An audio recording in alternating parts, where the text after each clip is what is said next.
اعوذ باللہ من الشیطان الرجیم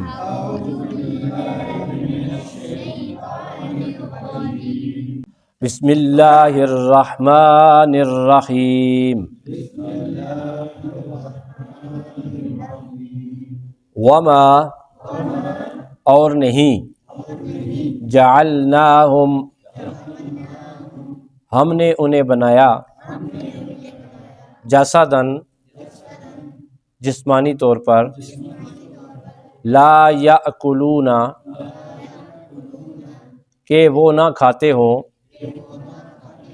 الطعام کھانا وما اور نہ ہی کانو وہ تھے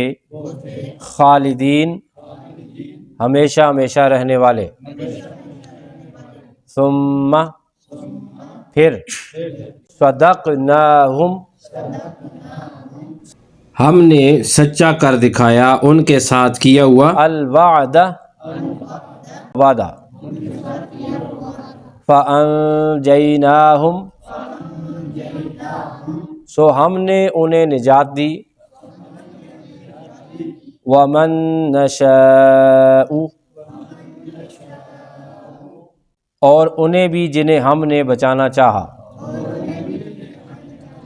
وَأَهْلَكْنَا الْمُسْرِفِينَ اور ہم نے ہلاک کر دیا حد سے بڑھنے والوں کو لقد بے شک انزلنا اتاری ہم نے الیکم تمہاری طرف کتاباً ایک کتاب فیہ اس میں ذکرکم تمہارے لیے نصیحت ہے افلا تعقلون کیا تم اتنا بھی نہیں سمجھتے صدق اللہ العظیم اللہم صلی علی سیدنا و مولانا محمد وعلی آلہ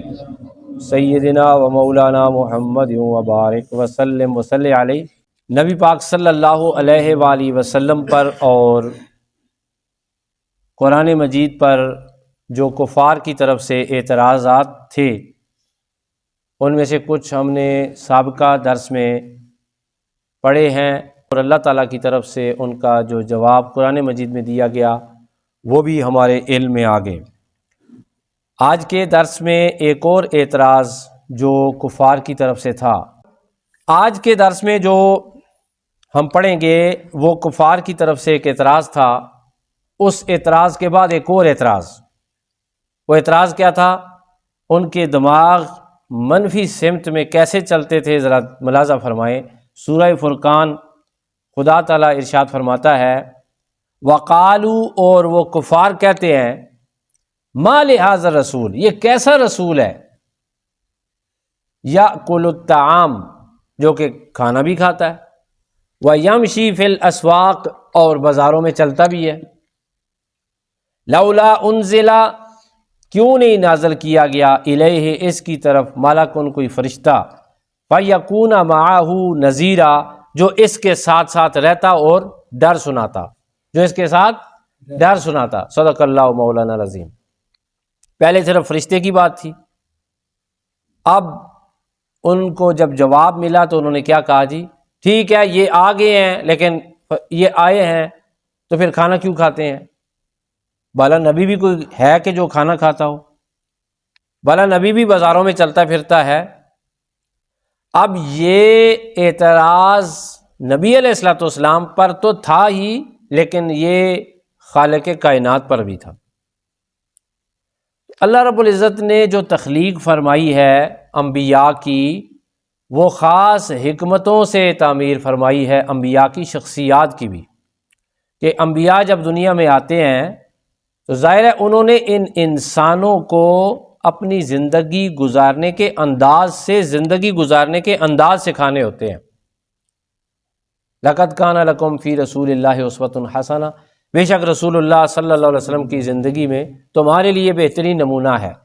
تو ظاہر ہے نبی آتے ہیں، شادیاں کرتے ہیں، نبی اپنی آئلی زندگی گزارتے ہیں، نبی کھانا کھانے کا طریقہ بتاتے ہیں، نبی جنگ کے اندر جا کے جو مجاہدین کا کردار ادا کرتے ہیں، پھر انسانوں کی جتنی بھی زندگی ہوتی ہے وہ انہی اصولوں کے اوپر گامزن ہوتی ہے، تو وہ تمام اصول نبی اپنی پریکٹیکل لائف میں، یعنی کہ خود اپنے اوپر ان قوانین کو امپلیمنٹ کر کے ایک کردار بن کے دکھاتا ہے کہ دیکھو میں نے زندگی کیسے گزاری ہے، ایسی زندگی تم بھی گزارو، خدا جنت کی چابیاں تمہارے ہاتھوں میں دے دے گا۔ ٹھیک ہے، تو ظاہر ہے کہ نبی پاک صلی اللہ علیہ وآلہ وسلم کی جو زندگی ہم سب کے لیے بہترین نمونہ ہے، لیکن یہ عقل مند لوگوں کو سمجھ آ گئی تھی بات، لیکن بد عقلوں کو بات سمجھ نہیں آئی۔ ان کا یہ جو اعتراض تھا، اس کے جواب میں اللہ تعالیٰ نے ارشاد فرمایا کہ وَمَا جَعَلْنَاهُمْ جَسَدًا، ہم نے انہیں ایسا نہیں بنایا جسمانی طور پہ کہ لا یاکلون الطعام، کہ وہ کھانا نہ کھاتے ہوں۔ ہم نے خود بنایا ہی نہیں ہے ان کو کہ وہ کھانا نہ کھاتے ہوں۔ اگر کھانا نہ کھانے والی مخلوق کی بات کی جائے تو رب ذوالجلال کی بارگاہ میں فرشتے ہیں جو کہ کھاتے پیتے نہیں ہیں، گناہ بھی نہیں کرتے۔ تو اللہ پاک نے فرمایا جی جو نبی ہے میں نے بنائی، یہ کھاتے بھی ہیں، یہ پیتے بھی ہیں، یہ شادیاں بھی کرتے ہیں، یہ چلتے پھرتے بھی ہیں، یہ جہاد بھی کرتے ہیں، یہ باتیں بھی کرتے ہیں، یہ بیٹھتے بھی ہیں، ٹھیک ہے، تاکہ انسان ان سے مانوس ہو جائیں اور پھر انسان ان سے سیکھیں، اور سیکھ کر جب اپنی زندگی گزاریں تو ان کی زندگی خوبصورت ہو جائے اور سیدھا وہ راستہ اختیار کر لیں جو کہ سیدھا جنت میں جاتا ہے۔ اللہ فرماتا ہے وَمَا جَعَلْنَاهُمْ، اور نہیں بنائے ہم نے ان انبیاء کے جسداً ایسے جسم، لا یاکلون الطعام، کہ وہ نہ کھاتے ہوں کھانا، وما کانوا خالدین، اور جو انبیاء تھے دنیا میں آئے اور ہمیشہ ہمیشہ رہنے والے بھی نہیں تھے، ان کی ایک ڈیوٹی تھی، ان کا ایک کام تھا، وہ کام کرتے تھے، اللہ پاک کا وہ جو بھی حکم ہوتا تھا اس کو بجا لاتے تھے، جب اللہ پاک کا بلاوا آ گیا تو وہ اللہ پاک کی بارگاہ میں حاضر ہو جاتے تھے۔ یہ اس دنیا کے فانی ہونے کی نشانی ہے کہ انبیاء بھی اس دنیا میں سدا نہیں رہتے اور نہ ہی رہے۔ پھر اللہ پاک فرماتا ہے کہ ثم، پھر صدقناہم الوعدہ، سچا کر دکھایا ہم نے انہیں وہ وعدہ جو ہم نے ان سے کیا تھا۔ ان کی قومیں ان کو تنگ کرتی تھیں، ان کی قومیں انہیں پریشان کرتی تھیں، ان کی قومیں انہیں تکلیف پہنچاتی تھیں، ان کی قومیں ان پر اعتراض کرتی تھیں اور وہ ان پر ایمان نہیں لاتی تھیں، ان کی نصیحت پہ عمل نہیں کرتی تھیں، ٹھیک ہے، تو ہم نے انہیں کہا کہ ہم ان کو ہلاک کر دیں گے۔ پھر کیا کیا؟ فَأَنْجَيْنَاهُمْ، پھر ہم نے ان انبیاء کو ان اقوام سے اور ان غلط لوگوں سے نجات بھی عطا کر دی۔ وَمَن نَشَاءُ، اور ان کے ساتھ جو لوگ تھے ہم نے ان کو بھی نجات دے دی۔ وَأَهْلَكْنَا الْمُسْرِفِينَ، اور ہم نے حد سے تجاوز کرنے والوں کو ہلاک کر دیا۔ آخری آیت، لَقَدْ أَنزَلْنَا إِلَيْكُمْ كِتَابًا فِيهِ ذِكْرُكُمْ، یہ خطاب کس سے ہو رہا ہے کہ آپ یہ دیکھیں ترجمہ سنیں، بے شک ہم نے اتاری تمہاری طرف ایک کتاب جس میں تمہارے لیے نصیحت ہے۔ یہ کافروں کو خطاب ہو رہا ہے کہ تمہارے لیے نصیحت ہے، یہ کتاب جو ہے اس میں تمہارے مرتبے کا ذکر ہے، اس کے اندر تمہارے اعلیٰ ہو جانے والے راستے کا ذکر ہے، اس میں تمہاری عزت اور تمہارے شرف کا ذکر ہے اگر تم اس کو قبول کر لو تو۔ ظاہر ہے کہ جس وقت انسان اللہ تعالیٰ کا کلمہ پڑھتا ہے، نبی پاک صلی اللہ علیہ وسلم کی غلامی میں آ جاتا ہے، تو یہ قرآن اس کو بہترین انسان قرار دیتا ہے، یہ قرآن انسان کو اشرف المخلوقات بھی قرار دیتا ہے۔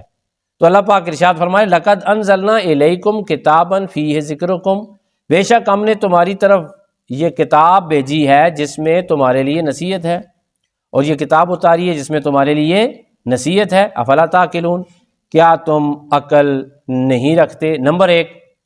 اگر وہ اس کلمے کو جو نبی پاک صلی اللہ علیہ وسلم نے ان کے سامنے پیش کی اس کو قبول کر لیتے تو اللہ تعالیٰ انہیں عزتیں عطا فرماتا۔ نمبر دو، اگر وہ کلمے کو قبول کر لیتے، مسلمان ہو جاتے، تو پھر اس کتاب کو پڑھتے۔ اس کتاب کے اندر انسان کی ہر وہ چیز جس کا سوئی ہے، جس کا تعلق انسان کی زندگی کے ساتھ ہے، بلکہ انسان کے لیے قرآن بہترین زندگی گزارنے کے لیے زبردست اور بہترین قوانین پیش کرتا ہے۔ ان قوانین پہ عمل کر کے انسان جس وقت زندگی گزارتا ہے تو اللہ پاک فرماتا ہے تم دوزخ کی آگ سے بچ جاتے ہو اور سیدھے جنت کے حقدار بن جاتے ہو، سیدھے جنت میں چلے جاتے ہو۔ میرے دوستو، اللہ تعالیٰ کی بارگاہ میں دعا ہے کہ اللہ تعالیٰ ہمیں قرآن حکیم کے ساتھ اسی طرح منسلک رہنے کی توفیق عطا فرمائے۔ وآخر دعوانا ان الحمد للہ رب العالمین۔